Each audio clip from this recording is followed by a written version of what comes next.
Hello student, के chemistry classes में आपका स्वागत है।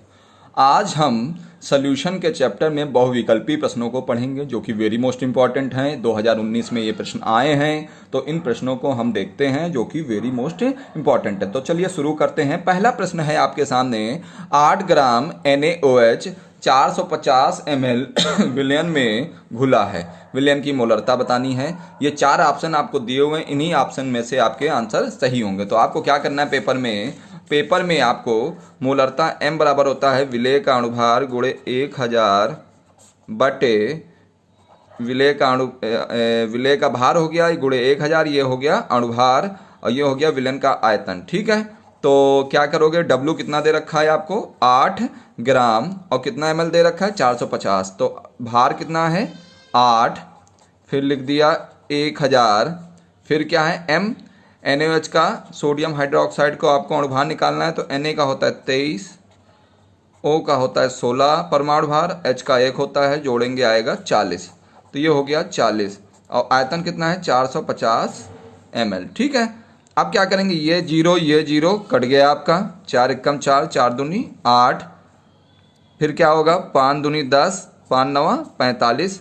ठीक, तो m बराबर आ गया 2 × 2/9, ये आ गया m बराबर 4 × 9। ठीक है, आप भाग करोगे 9 से, नीचे वाली संख्या हमेशा बाहर भाग के रहती है, ऊपर वाली संख्या अंदर रहेगी। दशमलव लगाया, 0 बढ़ाया, 9 चौक 36, फिर 4 आया, दशमलव लगा हुआ है, 0 बढ़ा लिया, 9 चौक 36, फिर अपना देखिए घटाने पर 4 आया, दशमलव लगाया, 0 बढ़ाया, 9 चौक 36। ठीक है, तो इस तरह 0.444 आंसर आएगा।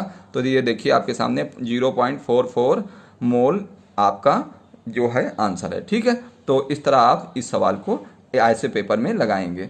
दूसरा प्रश्न है, 5 ml NaCl प्रति लीटर में होता है, तो आपको ऐसे ही बिल्कुल लगाना है जाके 50 माइक्रोन ग्राम ml इनवर्स। जब माइनस में 1 लिखा हो तो ये इनवर्स कहा जाता है। ठीक है, अगला प्रश्न है, निम्नलिखित में से कौन सा विलयन अणु संख्य गुणधर्म नहीं है।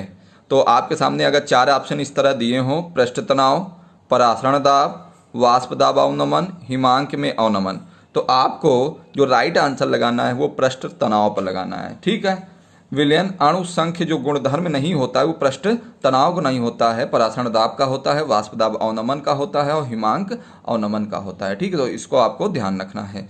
अब अगला प्रश्न है, हिमांक का अवनमन सीधा समानुपात दर्शाता है। क्या दर्शाता है, देखिए विलयन का मोल अंश मतलब विलयन का मोल प्रभाज, अंश का मतलब प्रभाज, विलयन की मोललता, विलयन की मोलरता, विलायक की मोललता। ठीक है, तो हमेशा याद रखिएगा इसका राइट आंसर हो गया विलयन की मोललता से।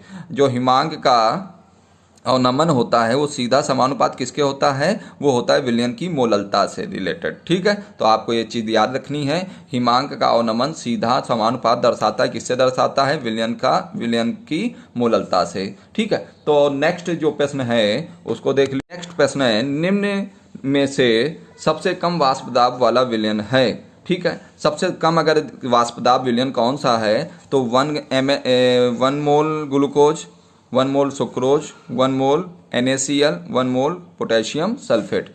तो इसमें सबसे कम जो वाष्प दाब का जो विलयन है वो होगा 1 मोल यानी 1 मोल पोटेशियम सल्फेट का। तो आपको याद रखना है इसको, अगर पेपर में इस तरह का ये क्वेश्चन आता है तो आपको पोटेशियम सल्फेट का आंसर याद रखना है। ठीक है, इस तरह 2019 में जो 5 प्रश्न आए हैं मैंने विलयन चैप्टर के, इनको छांट के आपके लिए लाए हैं और ये प्रश्न वेरी मोस्ट इंपॉर्टेंट है, इनको तैयार कर लीजिएगा, हो सकता है ये रिपीट हो जाए। ठीक है, तो बस आज के लिए इतना ही काफ़ी है। इन प्रश्नों को तैयार करिए, जो समस्याओं कमेंट में बताइए, और अगर ये वीडियो आपको अच्छा लग रहा है तो ज़्यादा से ज़्यादा लोगों को शेयर करें। मेरे पिछले वीडियो देखने के लिए मेरे के केमिस्ट्री क्लासेस में जाइए, वहाँ पर पिछले वीडियो को भी देखिए जाके।